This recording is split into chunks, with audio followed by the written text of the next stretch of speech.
ताराबाद येथील जल जीवन मिशन योजना अपूर्ण, ग्रामस्थांची थेट जिल्हा परिषद अध्यक्षांकडे धाव.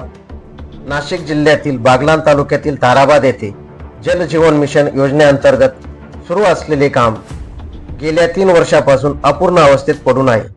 हे काम तातडीने पूर्ण करून संबंधित ठेकेदाराची युद्ध पातळीवर चौकशी करावी या मागणीसाठी ग्रामपंचायत सदस्य व अन्य कार्यकर्त्यांनी दिनांक 26 नोव्हेंबर 2025 रोजी जिल्हा परिषद कार्यकारी अध्यक्ष ओमकार पवार यांची भेट घेऊन निवेदन दिले. निवेदनात नमूद केल्यानुसार ताराबाद येथील जल जीवन मिशनचे काम MK ट्रेडिंग कंपनी नाशिक यांच्या नावाने मंजूर झाले आहे. मंजूर निविदा रक्कम 3,35,00,000 असून ठेकेदाराला अंदाजे 20 लाख रुपये देणे बाकी आहे. योजनेतील 2 पैकी एक विहीर अपूर्ण अवस्थेत आहे, तर दुसऱ्या विहिरीचे काम अद्याप सुरू झालेलं नाही. योजनेतील वितरण व्यवस्था अपूर्ण आहे. काम पूर्ण नसतानाही ठेकेदाराला जवळजवळ पूर्ण रक्कम अदा झाली आहे.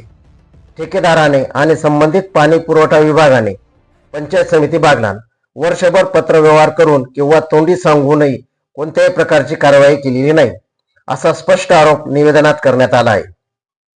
या गंभीर स्थितीबाबत तक्रार करण्यासाठी ग्रामपंचायत सदस्य डॉक्टर नितीन पवार, निलेश कांकरिया, तुषार आहिरे, कैलाश भाऊ मोरे आणि अन्य कार्यकर्त्यांनी जिल्हा परिषद कार्यकारी अध्यक्ष ओमकार पवार यांची सोमपूर येथे जाऊन समक्ष भेट घेतली आणि अपूर्ण कामाची तक्रार व चौकशी अर्ज सादर केला. यावेळी कार्यकारी अध्यक्ष ओमकार पवार यांनी या प्रकरणात जातीने लक्ष घालून योजनेची माहिती घेऊन आपल्या स्तरावर योग्य ती कारवाई करण्याचे आश्वासन दिले आहे, अशी माहिती कार्यकर्त्यांनी दिली.